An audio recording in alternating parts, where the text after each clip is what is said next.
Partout où la franc-maçonnerie s'est installée, quelques décennies plus tard, voire un siècle au maximum, il y a une révolution et les rois sont destitués. Vous voyez, donc, ne pas être complotiste, ça c'est un fait. La question posée par le journaliste, c'est les Illuminati existent-ils encore aujourd'hui? Réponse du grand maître, je n'en connais pas personnellement, mais je peux vous confirmer qu'ils existent. Donc il y a une forte probabilité pour que certains francs-maçons de très haut niveau fassent partie également, de manière presque obligatoire, des Illuminati. Eh bien, ce banquier Warburg, qui était Illuminati et franc-maçon, a déclaré en 1950 devant le Congrès américain, nous aurons un gouvernement mondial, que cela plaise ou non. Mais la seule question qui se pose, c'est de savoir si nous obtiendrons cela par la force ou par la ruse. Bonjour Serge Abad-Galardo. Bonjour Ing. Et bienvenue à l'émission Esprit français. Merci de m'inviter. Je suis très heureux en tout cas de participer à cette interview. Et moi également. Et est-ce que tout d'abord vous pouvez vous présenter? Oui, c'est toujours difficile de parler de soi-même, mais je vais essayer de le faire avec le maximum de modestie dont je pourrais être capable. J'ai aujourd'hui 66 ans. Je suis architecte, enfin j'ai été architecte puisque maintenant je ne travaille plus, et j'ai surtout fait une carrière dans la fonction publique, dans la haute fonction publique territoriale. Je suis marié, j'ai 2 enfants, un garçon et une fille, et je suis catholique de naissance, c'est-à-dire que j'ai été baptisé, et je suis entré en franc-maçonnerie lorsque j'avais 34 ans. Et je suis resté en franc-maçonnerie pendant 24 années. J'ai quitté la franc-maçonnerie en 2012-2013. Il y a 2 dates parce qu'en fait, il y a une première date où il y a la décision de quitter la franc-maçonnerie et la deuxième date, 2013, la formalisation de cette décision parce qu'il faut une forme particulière pour démissionner. Et depuis, il m'a semblé nécessaire d'écrire sur mon expérience pour informer les personnes, que ce soit des personnes qui sont en franc-maçonnerie ou qui n'y soient pas. Ok, justement aujourd'hui on va parler de la franc-maçonnerie. Et tout à l'heure vous avez dit que vous étiez dans la franc-maçonnerie pendant 24 ans. Oui. Donc selon vous, c'est quoi la franc-maçonnerie? Alors écoutez, pour plus de renseignements, j'ai écrit un certain nombre de livres. Le premier, c'est « Je servais Lucifer sans le savoir » aux éditions Teki.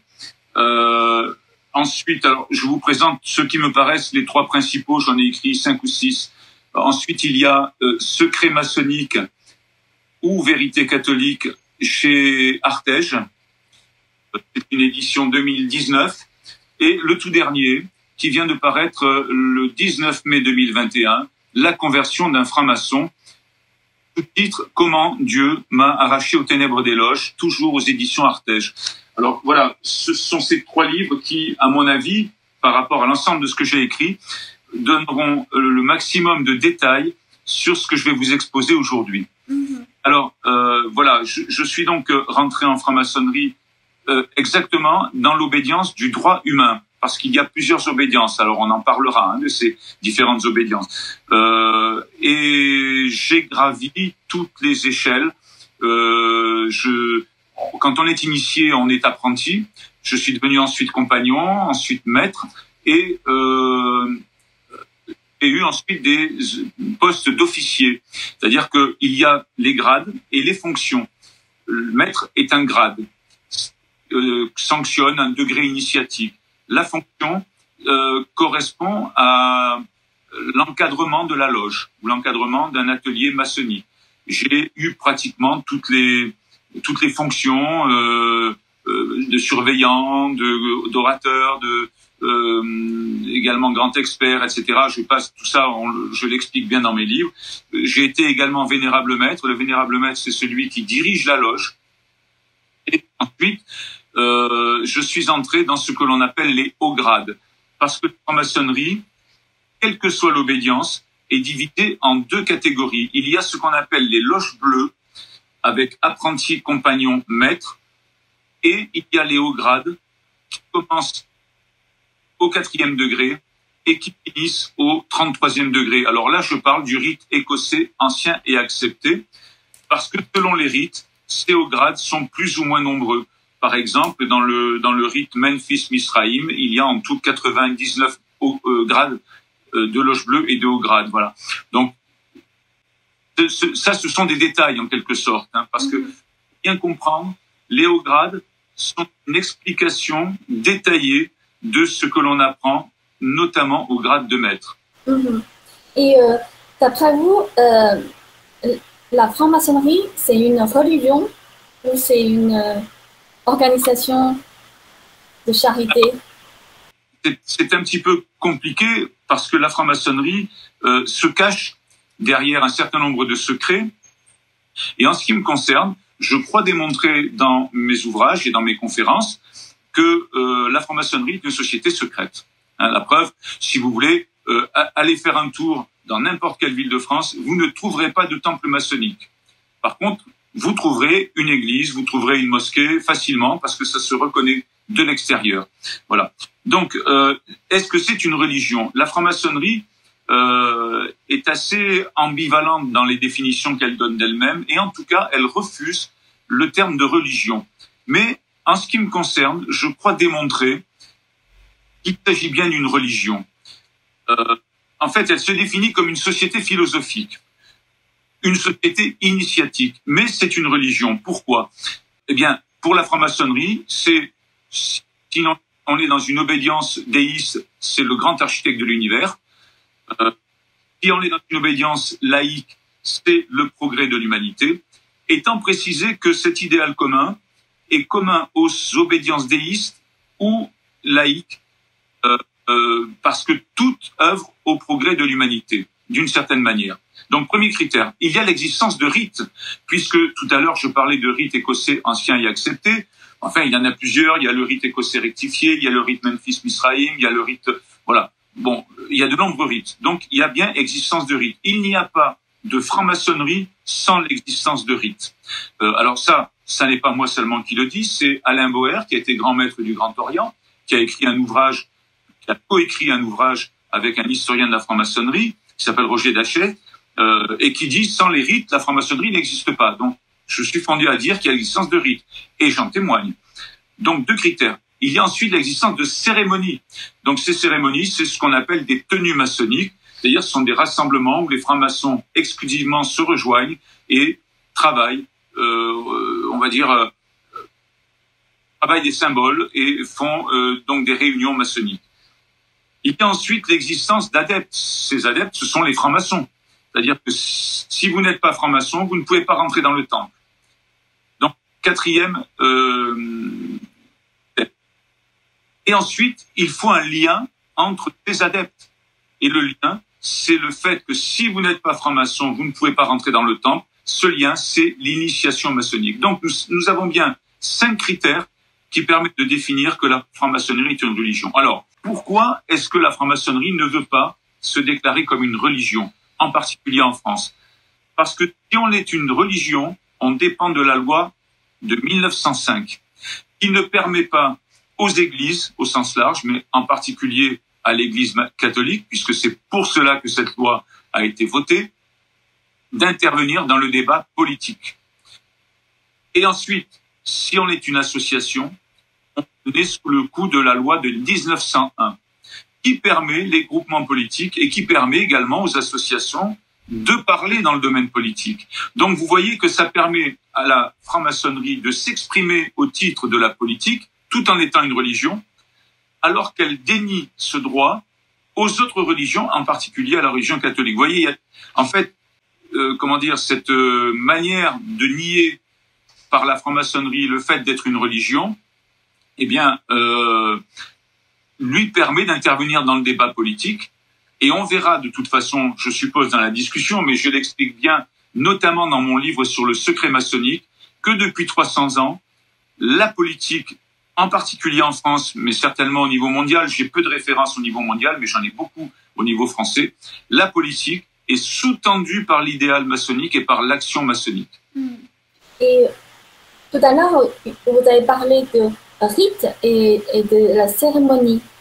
Et j'ai entendu que vous dites que vous avez participé au rituel maçonnique avec l'ange de Lucifer.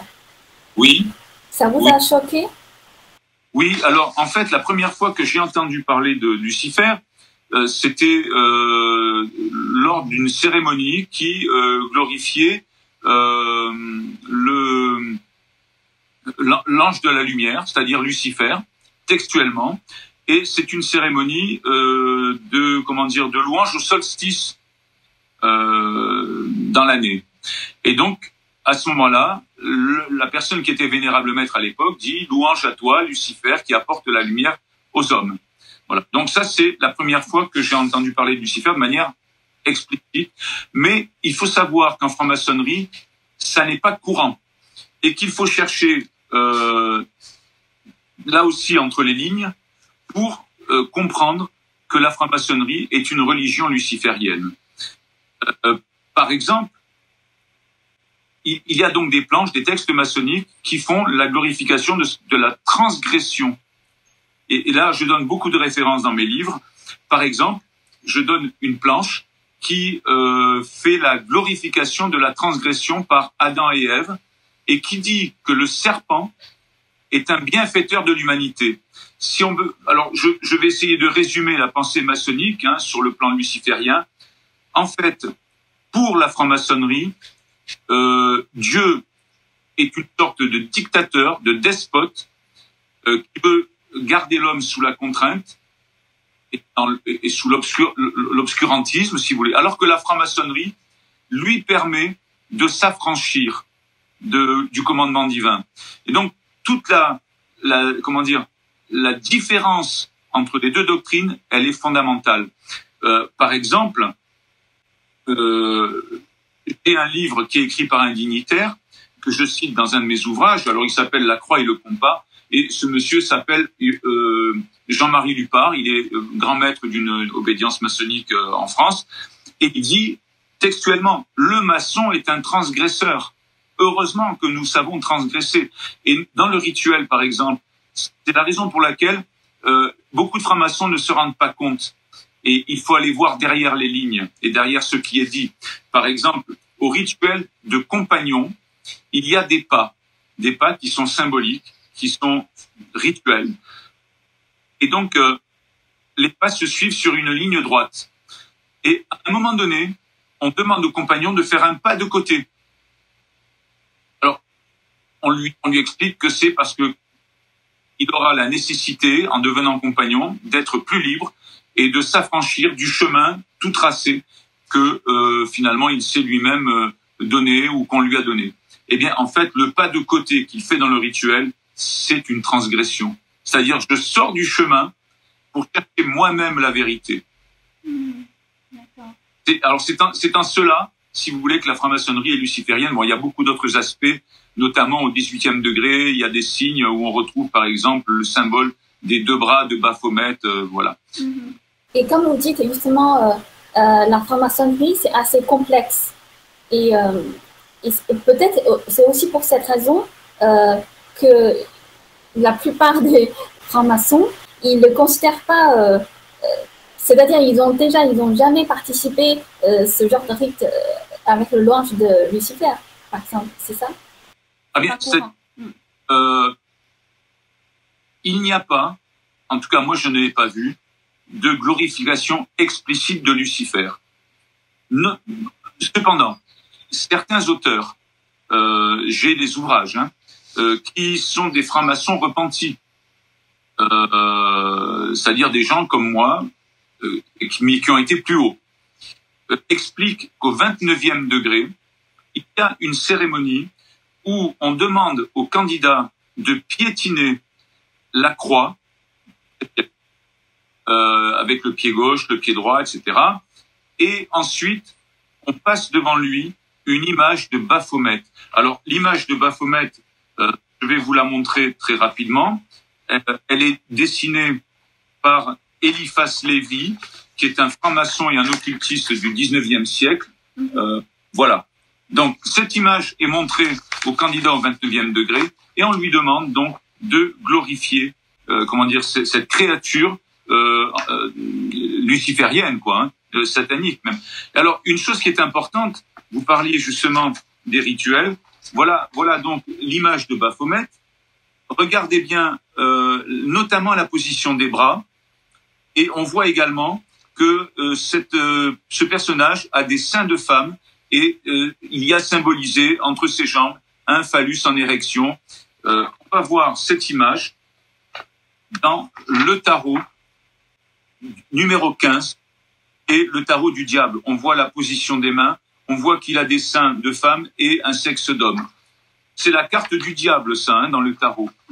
Il y a des textes maçonniques que je peux citer, hein, qui font de l'être parfait un être androgyne, c'est-à-dire un homme et une femme en même temps. Et on va trouver là l'explication de la théorie du gender.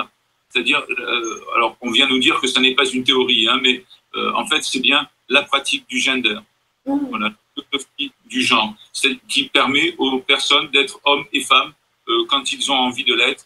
Et moi-même, je peux témoigner que celui qui était mon parrain en franc-maçonnerie m'avait expliqué que l'être parfait, c'était justement un être androgyne.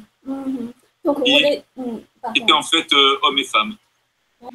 Et pour terminer, nous avons ici une photo qui est parue dans le journal Le Monde et qui est la statue de Baphomet érigée par l'église de Satan à Detroit aux USA. D'accord? Donc, ce qui est important de savoir, c'est que tout ça n'est connu qu'à partir d'un certain degré. Ok. Donc, vous avez dit tout à l'heure, c'est le 29 degrés. Il y a combien de degrés en tout? Comment? Il y a en total, il y a combien de degrés? Alors, ça dépend du rituel. Là, je vous parle du 29e degré, du rite écossais ancien et accepté. Alors, il faut savoir que ce rite est le plus pratiqué dans le monde. Mais de toute façon, même si ce détail-là, ce détail rituel n'existe pas dans d'autres rituels, on a la même philosophie, si vous voulez. Je cite un franc-maçon très connu qui s'appelait Mazzini. Mazzini, c'est un politicien italien du 19e siècle qui était à la fois franc-maçon et sataniste, qui a écrit des poèmes à la gloire de Satan et qui dit, en parlant de la franc-maçonnerie, quelles que soient les obédiences, quels que soient les rituels, ça n'a pas d'importance parce que le fond est identique. En fait, il y a une franc-maçonnerie avec des caractéristiques fondamentales similaires, quelle que soit l'obédience. Lucifer, c'est Satan. Ça, tout le monde sait. Oui. Alors, tout le monde, je suppose que oui. En fait, la tradition catholique fait de Lucifer un autre nom de Satan. En fait, Lucifer, c'est celui qui vient tenter Adam et Ève au paradis, en quelque sorte. On voit ça dans la Genèse, je crois que c'est chapitre 5, et c'est lui qui les pousse à la transgression. Et on va retrouver la philosophie maçonnique, parce que qu'est-ce que dit Lucifer à ce moment-là? Il dit, mangez de l'arbre de la connaissance, cueillez le fruit de l'arbre de la connaissance, vos yeux s'ouvriront et vous serez comme des dieux. Et je démontre dans mes livres que, par exemple, soit au grade de maître, soit en particulier au 30e degré qui est appelé chevalier kadosh, le franc-maçon devient lui-même un dieu. Donc vous voyez que la ressemblance est frappante. Et Satan, en revanche, intervient plus tard, nominativement, dans la tradition, je dirais. Et c'est plus celui qui veut détruire la création. Mais c'est le même personnage. En fait, si vous voulez, il se met un masque avec le nom de Lucifer et ensuite un masque avec le nom de Satan, mais c'est le même ange révolté qui agit. C'est-à-dire, par exemple, plus pour les francs-maçons, plus on est dans une position plus élevée, on a plus de chances de découvrir ce côté de Lucifer. Luciférien. Ouais. Oui, tout à fait. En fait, il faut deux choses pour comprendre ce caractère luciférien.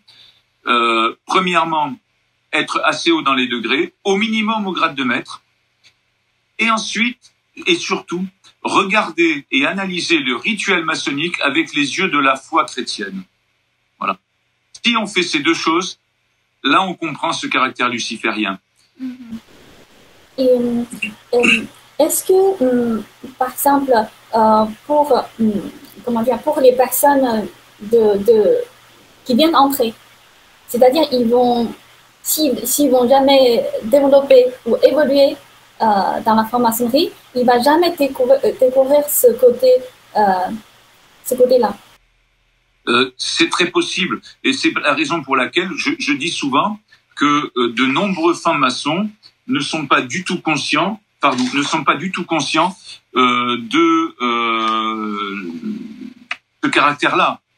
La plupart des francs-maçons pensent que soit ils sont en train de cheminer vers la vérité, vers la connaissance avec un C majuscule, soit ils participent à la gloire de l'humanité ou au bonheur de l'humanité. Mais en fait, tout ça, c'est une façade. C'est un déguisement. Et bien entendu, on n'est pas obligé de me croire sur parole, parce que là, dans le cadre d'une émission, il est difficile de démontrer le genre de choses dont on vient de parler. Mais je l'explique très clairement dans mes livres.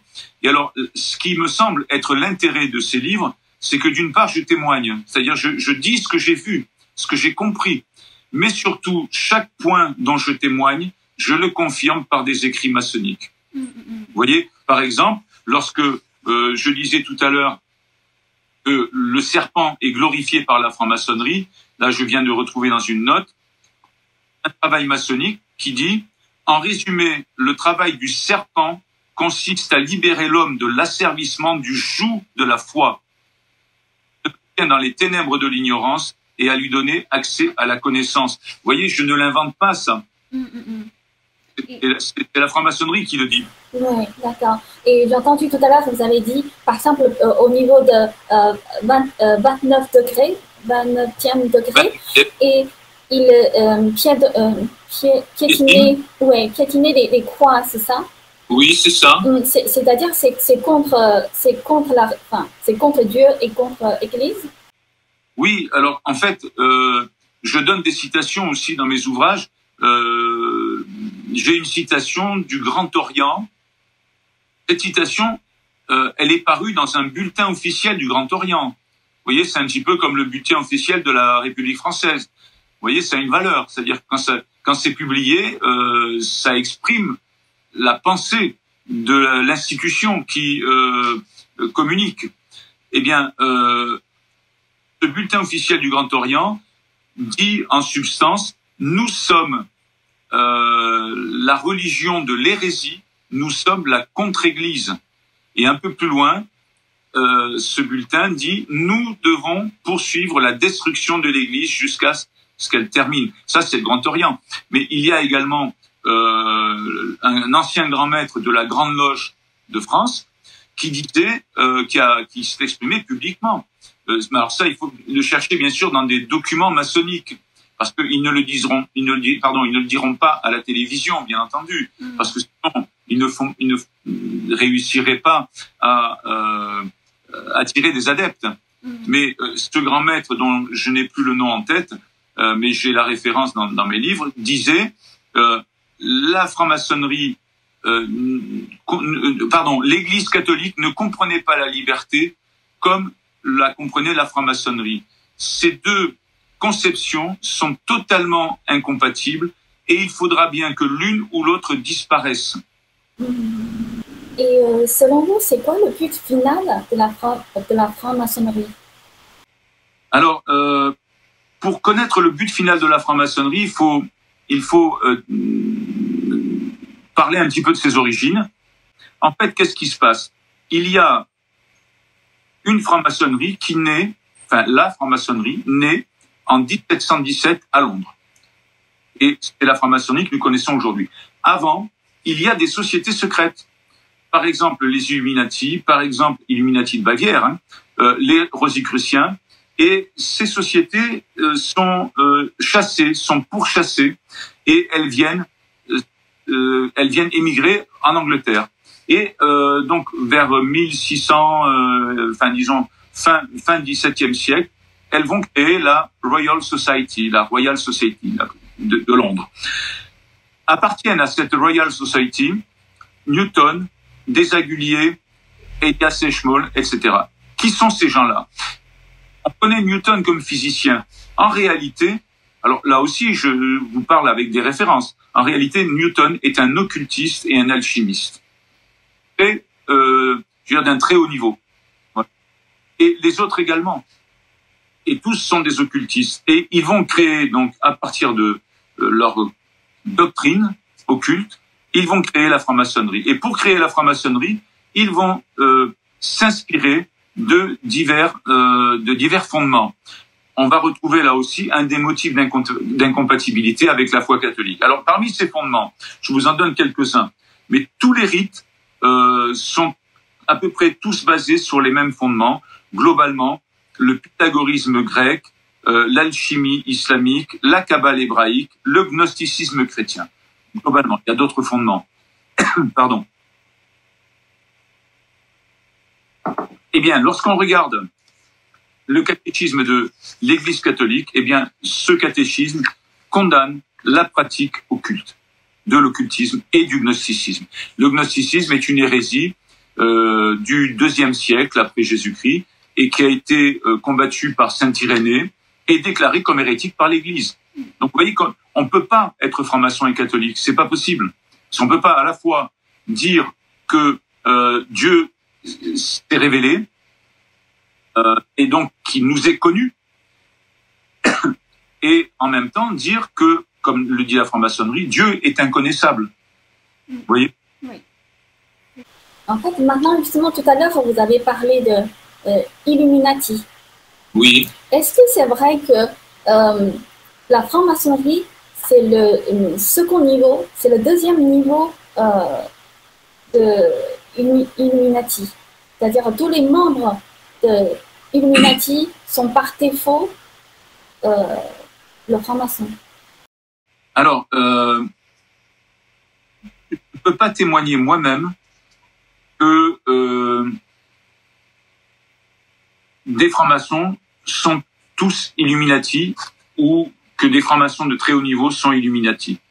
Néanmoins, un dignitaire, c'est-à-dire un grand maître national de l'obédience maçonnique, répond à un journaliste, et je le cite, la question posée par le journaliste, c'est « Les Illuminati existent-ils encore aujourd'hui ?» Réponse du grand maître, « Je n'en connais pas personnellement, mais je peux vous confirmer qu'ils existent. » Vous voyez? Donc, il y a bien un lien, de toute façon, entre franc-maçonnerie et Illuminati. Par exemple, vous parliez tout à l'heure des buts de la franc-maçonnerie, conseiller d'un président américain. Ce conseiller s'appelait Warburg. Il était banquier, il était franc-maçon et Illuminati. Donc on voit bien qu'il y a une porosité entre les deux doctrines. Même si les Illuminati sont beaucoup moins visibles. La franc-maçonnerie, si vous voulez, c'est une sorte, vous savez, ces poupées russes qu'on emboîte, qu'on appelle des poupées gigognes. Eh bien, il y a toujours quelque chose de caché à l'intérieur de quelque chose. Et la franc-maçonnerie, c'est ça. Donc, il y a une forte probabilité pour que certains francs-maçons de très haut niveau fassent partie également, de manière presque obligatoire, des Illuminati. Eh bien, ce banquier Warburg, qui était Illuminati et franc-maçon, a déclaré en 1950 devant le Congrès américain « Nous aurons un gouvernement mondial, que cela plaise ou non. Mais la seule question qui se pose, c'est de savoir si nous obtiendrons cela par la force ou par la ruse. » Or, quelle est l'origine de cette volonté de gouvernement mondial? Bon, d'abord, en franc-maçonnerie, il y a ce qu'on appelle le caractère universel. C'est-à-dire que la franc-maçonnerie nie la souveraineté nationale. Elle veut un monde de fraternité. En ce qui me concerne, je pense que je peux très bien être fraternel en étant français avec un Italien qui a, lui, une appartenance à une autre nation, ça n'empêche pas. Mais le point de vue de la franc-maçonnerie, c'est qu'il faut abolir ces frontières-là. Donc, ils sont mondialistes par nature, si vous voulez, par principe. Eh bien, on va retrouver cette doctrine mondialiste chez les Rose-Croix. Tout à l'heure, je vous parlais de sociétés secrètes au XVIIe siècle. Les Rose-Croix, les Rosicruciens, donc, sont une de ces sociétés. Et ils ont publié à l'époque un ouvrage, un manifeste, qui s'appelle Fama Fraternitatis, en 1614, si je ne me trompe pas. Eh bien, dans ce manifeste, on avait déjà la destruction de l'Église et des religions en général, y compris d'ailleurs la religion musulmane, le remplacement de ces religions par une religion unique, universelle, la religion rosicrucienne, mais ça peut être la religion maçonnique. On le voit en tout cas dans certains rituels maçonniques, notamment du 18e degré que je cite dans mes livres. Et il y a le projet d'un gouvernement mondial. Oui. Donc, ce plan, ce projet est porté, me semble-t-il, aujourd'hui par la franc-maçonnerie. D'accord. Donc, ce sont pas des théories de complot. En fait, ça existe vraiment. Alors, je ne pense pas qu'on puisse dire que c'est du complot.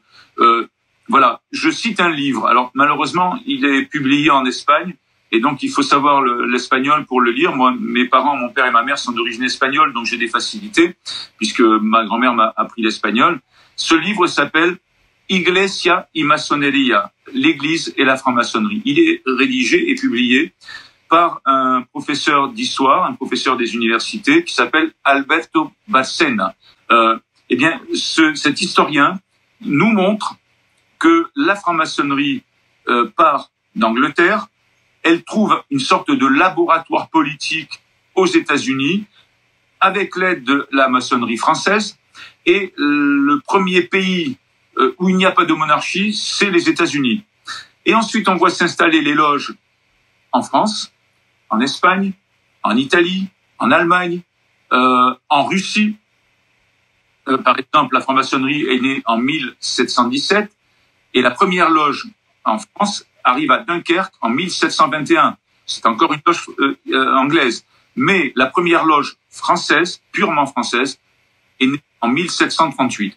Et on va voir dans l'analyse de cet historien que partout, alors il le fait bien sûr avec des éléments tangibles, avec des preuves, hein, des preuves historiques, partout où la franc-maçonnerie s'est installée, quelques décennies plus tard, voire un siècle au maximum, il y a une révolution et les rois sont destitués. Vous voyez, donc, ne pas être complotiste, ça c'est un fait. Donc pour la Révolution française, c'est bien contribué la franc-maçonnerie. Oui, alors, voilà, là aussi, vous savez, la franc-maçonnerie est très ambiguë, comme je vous l'ai dit tout à l'heure. Vous allez trouver deux types de déclarations. Des déclarations majoritaires où on vous dit, grâce à la franc-maçonnerie, il y a eu la révolution. C'est grâce aux idées de la franc-maçonnerie et à l'aide de la franc-maçonnerie. Alors, la franc-maçonnerie n'a pas été sur les barricades, mais elle a poussé les gens. En fait, la Révolution française est une révolution bourgeoise, c'est pas une révolution du peuple. Les historiens en conviennent. Or, la franc-maçonnerie n'est pas une institution populaire, en tout cas pas à l'époque. Aujourd'hui non plus d'ailleurs. Hein. Je peux le démontrer, j'ai dans mes archives la liste des personnes qui appartiennent à la Grande Loge de France, à un atelier de la Grande Loge de France à Lyon. Bon, 90% sont ce qu'on appelle des CSP+, c'est-à-dire des catégories sociales, socio-professionnelles supérieures. D'accord? Donc voilà, la franc-maçonnerie est une institution plutôt bourgeoise que populaire. Ensuite, deuxième, opinion émise par la franc-maçonnerie. Non, la franc-maçonnerie n'a pas participé à la Révolution, puisqu'il y avait des francs-maçons qui étaient aristocrates. Alors ça, c'est une contre-vérité, c'est un déguisement. Pourquoi? Parce que si l'on regarde bien, la plupart des personnages qui ont été des personnages clés de la Révolution, des politiques, alors je passe Danton, Camille Desmoulins, Robespierre, etc. Il y a toute une foule que je cite dans certaines conférences. Ces gens-là étaient francs-maçons. Donc, les aristocrates qui étaient francs-maçons également sont soit des gens qui ont senti le vent politique tourner et qui n'ont pas voulu se faire guillotiner, ça ne leur a pas toujours réussi parce que ils ont quand même été souvent guillotinés, soit des gens qui n'ont rien compris à l'action politique de la franc-maçonnerie. J'ai, dans un de mes livres, cité une lettre de Marie-Antoinette avant la Révolution. Elle écrit, je crois, à la souveraine russe à l'époque, à la tsarine. Et elle dit, ça n'est pas grave la franc-maçonnerie, ce sont des gens qui se réunissent pour faire un bon repas 2 fois par mois. Quand elle est emprisonnée à la Bastille, elle dit, aujourd'hui, la franc-maçonnerie a pris le pouvoir et les gens nous n'avons plus personne pour nous défendre. Vous voyez, ça c'est un élément historique. D'accord. Et est-ce qu'aujourd'hui, c'est les francs-maçons qui dirigent le monde ou la France? Est-ce que c'est les francs-maçons qui dirigent? En tout cas, en France, la franc-maçonnerie est très active et je pense pouvoir affirmer, et là je pense pas pouvoir être contredit parce que j'ai des éléments de preuve, que la plupart des politiques, des décisions politiques qui sont prises, notamment les décisions législatives, sont des décisions maçonniques. Alors, je cite par exemple Fred Zeller, qui a été grand maître du Grand Orient, et un autre grand maître dont je n'ai plus le nom, pardonnez-moi, mais qui était grand maître de la Grande Loge de France, qui disent, je les paraphrase, hein, les lois que nous votons sont d'abord élaborées dans les loges. C'est eux qui le disent, ça n'est pas moi. Bon, moi je témoigne d'autres choses que j'ai vues en loge, où on voit effectivement, comment dire, une réflexion politique au sein des loges qui va remonter jusqu'au plus haut niveau de l'État. Hein. Il y a par exemple un député, alors je vais vous donner son nom, Philippe Gosselin, qui, à l'époque, alors je donne la référence exacte dans un de mes livres, l'influence des francs-maçons peut aller jusqu'à la fourniture des bases d'un amendement parlementaire. Donc vous voyez, c'est quand même pas neutre. Fred Zeller disait que les francs-maçons sont élus parlementaires, ont pour mission de porter au sein du Parlement les lois ou les opinions qui sont élaborées dans les loges. Donc là aussi, j'ai la citation précise dans mes livres. Une qui est très importante, c'est qu'il y a au sein de nos assemblées parlementaires ce qu'on appelle une fraternelle parlementaire. Alors cette fraternelle, c'est un groupe de francs-maçons de différentes obédiences.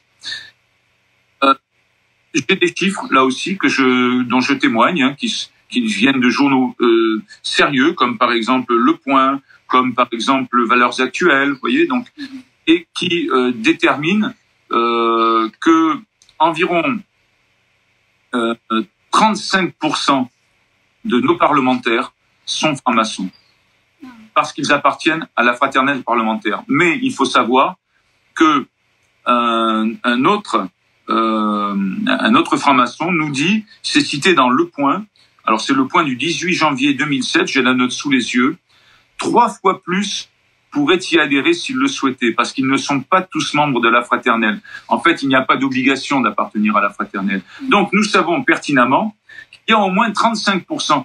Moi, je pense pouvoir dire sans risque que au moins 50% de nos élus parlementaires sont francs-maçons. Alors ça n'est pas gênant par principe, parce que chacun a le droit d'être catholique, juif, musulman, agnostique, athée, ce qu'ils veulent. Je veux dire, c'est pas le problème. L'ennui, c'est que on a vu dans les citations que je vous ai données que ces gens-là ne viennent pas au Parlement pour porter simplement des idées politiques de leur parti politique, mais viennent également pour porter des idées de la franc-maçonnerie. Vous voyez, il y a un ancien président d'une fraternelle parlementaire qui s'appelait, ou qui s'appelle toujours d'ailleurs, mais à l'époque, il était sénateur UMP, donc parti de droite à l'époque, Bernard Sauger. Je vous le cite intégralement. Si j'arrive à jouer mon rôle, des parlementaires de droite et de gauche voteront ensemble sur des sujets de société. Ça n'est pas Serge Abad Gallardo qui invente ça, c'est Bernard Sauger, franc-maçon, sénateur UMP, qui est également président de la fraternelle parlementaire des assemblées françaises. Vous voyez, donc c'est difficilement contestable que la franc-maçonnerie ne dirige peut-être pas au sens où on pourrait entendre la direction, comment dire, incontournable, inévitable, mais elle a un poids extrêmement lourd dans les décisions législatives. Ouais. Et j'ai entendu dire que aussi Lénine et Staline sont tous les deux membres de Illuminati. Est-ce que vous avez des éléments? Alors non, là je n'ai aucun élément, sauf que je vous montre une photographie. Voilà, bien la voir. Hein. Alors vous avez le représentant des États-Unis, le représentant de l'Angleterre, et vous avez Staline. Alors ce geste, regardez bien le geste que le président des États-Unis fait avec les bras. Ce geste est un geste maçonnique. Alors on sait que ce président des États-Unis et le représentant de l'Angleterre étaient tous les deux des francs-maçons. Je ne sais pas si Staline l'était. En tout cas, ce qui est sûr, là aussi c'est démontré par mon ami Alberto Balsena, l'historien, les francs-maçons, notamment des francs-maçons appartenant à la banque américaine, ont aidé à la révolution russe. Cet historien nous explique et nous donne des éléments de preuve sur le fait que Trotsky avait quitté les États-Unis avec des wagons de billets, de dollars, des centaines, alors je ne sais pas quelles étaient les sommes, mais certainement des milliards, pour pouvoir financer la révolution russe. Alors ça n'est pas du tout parce que ces gens-là sont des communistes, hein, qui sont financés, bien que il y a des déclarations de certains francs-maçons à l'époque, dont parle mon ami historien, qui trouvent dans le régime communiste un régime idéal. Mais c'est surtout parce que ça permettait de détruire l'empire russe, c'est-à-dire tout ce qui est royauté ou impérial, tout ce qui est monarchique ou impérial, doit être détruit pour instaurer une démocratie. Donc on voit bien que Lénine a été largement aidé par la franc-maçonnerie, mais il faut quand même noter une chose, c'est que Staline, on peut lui reprocher beaucoup de choses, mais pas le fait d'être idiot. Je pense que Staline a été un homme extrêmement intelligent et très stratégique surtout. Mais qu'est-ce qu'il a fait, Staline? Lorsqu'il est arrivé au pouvoir, il a interdit la franc-maçonnerie en Russie. Pourquoi? Parce qu'il savait pertinemment que la franc-maçonnerie est un contre-pouvoir secret qui va agir au sein du milieu politique et que cette action peut très bien renverser un pouvoir. Vous voyez? Oui, tout à fait. Je vais vous citer en fait le premier ministre du Royaume-Uni, Benjamin Disraeli. Il a dit: l'histoire du communisme contemporain a commencé par une association secrète appelée Illuminati. Le communisme n'est pas une rébellion des pauvres. Au contraire, c'est une conspiration des riches. C'est possible, c'est très possible. En tout cas, une chose est certaine, c'est que des sommes colossales ont été versées pour aider à l'instauration du communisme. Et je pense que ces sommes colossales ne venaient certainement pas des ouvriers agricoles ou des ouvriers dans les industries. Donc, forcément, c'est la banque, c'est la finance. Il y a certainement des intérêts financiers qui ont présidé à cette aide dont on voit bien que finalement, elles sont l'ouvrage de la franc-maçonnerie et des Illuminati. En tout cas, selon de nombreux auteurs qui sont des, d'après ce que j'ai lu, des historiens sérieux. Je vais justement partager certaines informations avec vous. Par exemple, 1er mai, c'est la journée internationale du travail. Oui. Et en fait, c'est le jour, comment dire, Illuminati a été créé le 1er mai 1776. En fait, peut-être c'est aussi, c'est pour refléter. Oui, je n'ai pas beaucoup d'informations sur les Illuminati ou sur leur action politique. En tout cas, il y a une chose qui est vraie. voilà, on voit bien dans la doctrine, on va dire d'extrême gauche, pour englober un peu, hein, parce qu'on va pas rentrer dans le débat de savoir si on est dans le communisme, le trotskisme, le socialisme, c'est trop compliqué, hein, et puis pas le débat.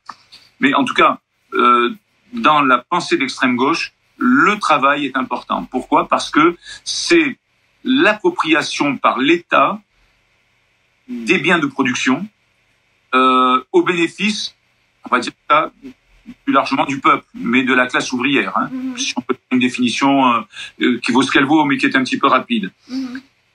Et en franc-maçonnerie, au rite écossais ancien et accepté, lorsque vous avez, tout à l'heure je vous passais de passage de grade, vous parlez de passage de grade, vous avez l'accès au grade de compagnon. À chaque grade, on vous donne des secrets nouveaux. Eh bien, il y a une phrase qui met en valeur la glorification du travail. Vous voyez? Alors, ça ne veut pas dire que la franc-maçonnerie est communiste. Hein. Moi, je crois qu'elle est très conservatrice, malgré tout. Tout des dehors, révolutionnaire. Hein. C'est-à-dire qu'elle change, elle veut changer la société, plus dans un objectif d'autonomie personnelle sur le plan philosophique que sur le plan politique. Par exemple, ce qu'on voit depuis 3 siècles en France, bien sûr, c'est une augmentation des prélèvements sociaux, donc une dérive d'une société purement capitaliste vers une société plus socialiste, mais c'est surtout une transformation des lois sociétales, avec le divorce, l'avortement, le mariage pour tous, etc. Et derrière toutes ces lois, on trouve l'idéologie maçonnique. Oui. Alors cette glorification du travail, encore une fois, ça ne veut pas dire que la franc-maçonnerie soit d'essence communiste, mais il faut voir qu'au XIXe siècle, de nombreux anarchistes et de nombreux communistes donc étaient francs-maçons et ont commis des attentats pour faire naître une révolution. Je pense qu'il y a une chose importante que le Parti communiste chinois a copié la franc-maçonnerie, c'est le serment de sang et obéir inconditionnellement. Par exemple, peut-être d'abord, est-ce que vous pouvez donner certains détails dans la franc-maçon?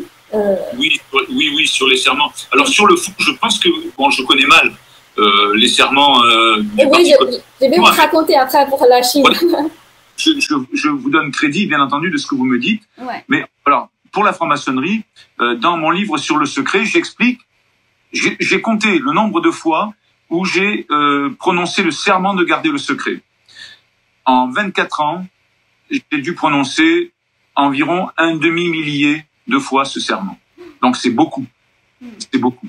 Alors après, quand les dignitaires de la franc-maçonnerie nous disent non, la franc-maçonnerie n'est pas une société secrète, on a quand même du mal à les croire.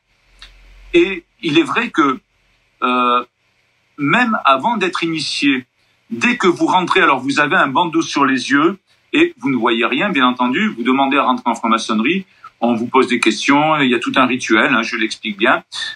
Et dès ce moment-là, on vous demande de prêter serment, de ne rien dire sur ce que vous avez entendu ou éventuellement vu ou vécu. Alors évidemment, lorsque vous êtes initié, après, à chaque élément de cérémonie pour monter de grade, on vous fait prêter serment de ne pas divulguer le secret qu'on vient de vous donner au grade inférieur et encore moins aux gens extérieurs à la franc-maçonnerie. Et à chaque cérémonie maçonnique, c'est-à-dire on appelle ça des tenues maçonniques, c'est-à-dire chaque rencontre maçonnique où les francs-maçons se réunissent, eh bien, à la fin de la tenue maçonnique, on prête le serment de ne pas divulguer le secret. Et on prête également serment, lorsqu'on est initié, d'obéir à la franc-maçonnerie. Vous voyez ? Et ça, c'est constamment, à chaque fois qu'on passe à un grade supérieur, on prête serment d'allégeance en quelque sorte, et en particulier lorsqu'on arrive au 30e degré des hauts grades, mais déjà même au grade de maître, ce qui est le grade de la plupart des francs-maçons lorsqu'ils ont fait 3-4 années de franc-maçonnerie, on prête serment d'obéissance à la franc-maçonnerie. Donc sur ce plan-là, d'après ce que j'entends dans votre discours, il y a certainement une similitude et il est possible que le Parti communiste chinois ait pris comme exemple ce qui se passait en franc-maçonnerie. Justement, je vais vous citer un passage du contenu du serment pour rentrer dans le Parti communiste chinois. Donc, je garde les secrets du parti, fidèle au parti, lutte pour ma vie, pour le communisme. Je suis prêt à tout sacrifier à tout moment pour le parti et le peuple, et ne trahis jamais le parti. Ça ressemble beaucoup aux serments, enfin aux différents serments que l'on prête en franc-maçonnerie. Par exemple, au premier degré, alors ça je l'explique bien dans mon livre sur le secret maçonnique. Au premier degré, lorsque vous êtes initié au grade d'apprenti, alors je fais le signe, hein, on vous dit, et vous le répétez en faisant le signe, on vous dit je préfère avoir la gorge tranchée plutôt que de trahir mon serment. Lorsque vous devenez compagnon, on vous fait faire un signe, je préfère avoir le cœur arraché plutôt que de trahir mon secret. Et au grade de maître, la main est sur la taille, je préfère être coupé en deux plutôt que de trahir le secret. Vous voyez? Donc ça ressemble beaucoup à ça. Hein. Ouais. Est-ce qu'une fois assermenté, vous avez senti cette perte une partie de la liberté? Alors, la franc-maçonnerie va vous répondre que ces serments sont symboliques et que vous gardez toujours votre libre arbitre. Si c'est le cas, je me demande pourquoi on prête serment alors. Vous voyez, je comprends pas tellement. Une chose est sûre, c'est que l'obéissance au serment, elle est souvent beaucoup plus le fait de la volonté de gravir les échelons dans la franc-maçonnerie, plutôt que la crainte de représailles. Je vous parlerai de représailles après. En fait, un franc-maçon, lorsqu'il est initié apprenti, finalement, il est amené à rechercher une seule chose, à connaître de plus en plus de secrets maçonniques, c'est-à-dire à évoluer sur le chemin initiatique. Donc, à vouloir devenir compagnon, devenir maître, devenir officier, éventuellement aller dans les hauts grades, etc. Il sait très bien que si demain, il manque à son serment, il y a des sanctions. Par exemple, il peut être exclu temporairement. Il peut être exclu définitivement. Et en même temps, il sera très mal vu par ses frères et par ses sœurs. Alors, ensuite, si vous trahissez les serments et qu'en plus vous quittez la franc-maçonnerie, au minimum, vous perdez vos relations professionnelles et vos relations administratives. Si vous avez besoin d'un service, il y a dans l'administration toujours quelqu'un qui est franc-maçon et avec qui vous pourrez avoir contact et qui pourra vous aider. Quand vous quittez la franc-maçonnerie, vous ne pouvez plus compter sur cette aide. Donc déjà, c'est une première sanction. Au moment où que vous avez eu des sérieux doutes sur la franc-maçonnerie et le moment que vous avez décidé de quitter la franc-maçonnerie, vous avez mis combien de temps? Ça m'a pris environ 1 an. Ça m'a pris 1 an parce que lorsque j'ai compris que les deux chemins, celui de la foi catholique et celui de la doctrine maçonnique, n'étaient pas compatibles, bien entendu, j'ai décidé de partir. Mais je me suis imaginé naïvement que j'allais pouvoir parler de Dieu aux francs-maçons et parler de ma foi. Je peux témoigner que ça a été très mal vu. Ça a été très mal perçu et donc je me suis dit que ça n'était pas possible de rester. Comme me l'a dit un prêtre à qui je m'en suis confié, pour qu'on vous entende, il faut d'abord vous écouter. Or, mes frères et mes sœurs de l'époque ne m'écoutaient pas. Donc ça m'a pris 1 an. Mais j'aurais pu partir beaucoup plus vite si je n'avais pas voulu évangéliser, finalement. En fait, on peut partir très rapidement de la franc-maçonnerie. Il suffit simplement de faire un courrier au vénérable maître pour dire voilà, j'ai décidé de partir. Mais moi j'ai mis 1 an parce que d'abord je voulais être certain que je ne me trompais pas de chemin et surtout je voulais parler de Dieu aux francs-maçons, mais j'ai peut-être été un peu obstiné. D'accord. C'est-à-dire pendant 24 ans quand même vous avez mis 23 ans pour vraiment comprendre, c'est-à-dire identifier quelque chose. Alors pas exactement. En réalité, quand je suis rentré en franc-maçonnerie, j'avais perdu la foi. Je ne croyais plus à rien. Et j'ai retrouvé cette foi en 2012. Donc pendant les 24 années, je n'avais plus la foi. Ou j'avais peut-être ce qu'on peut appeler une foi maçonnique. C'est-à-dire que j'étais dans la doctrine maçonnique. Autrement, je ne serais pas resté aussi longtemps. Mais lorsque j'ai retrouvé la foi, c'était en avril 2012. Alors j'explique dans mon dernier livre, La conversion d'un franc-maçon, dans quelles circonstances la Vierge Marie a intercédé pour que je sois touché par l'Esprit Saint pour retrouver la foi. Et dès lors que j'ai retrouvé la foi, ça a été assez rapide. J'ai vite compris, en regardant la doctrine et les rituels maçonniques avec les yeux de la foi, avec le cœur de la foi, que quelque chose n'allait plus.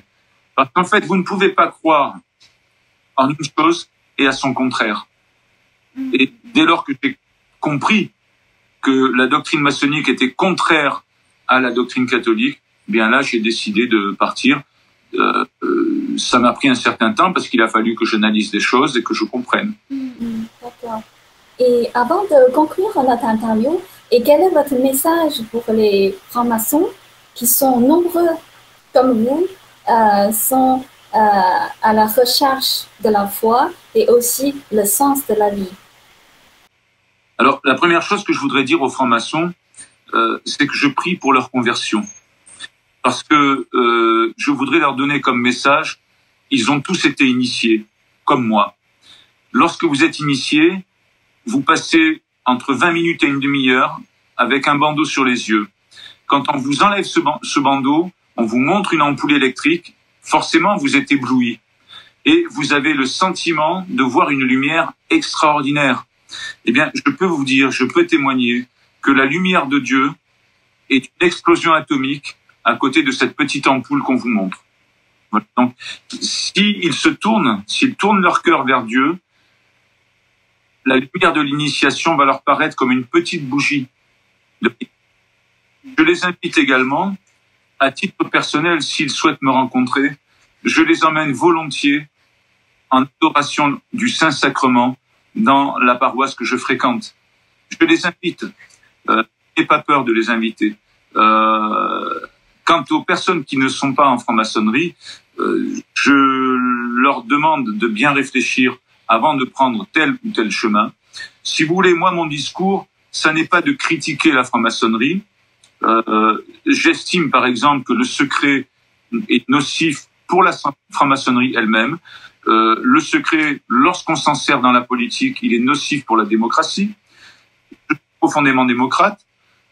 Et en fait, le parcours maçonnique doit être décrit. Voilà. C'est la raison pour laquelle j'écris et je donne des conférences. Il faut que les personnes soient informées. Si, une fois qu'on a lu mes livres ou écouté une de mes conférences, on dit « Ah ben tiens, finalement, la franc-maçonnerie, c'est intéressant », moi, je n'ai rien contre le fait que des gens aillent en franc-maçonnerie. Chacun est libre. Mais je dis que le seul chemin pour le salut de l'âme, c'est le chemin du Christ. C'est l'Église. Merci beaucoup, Serge.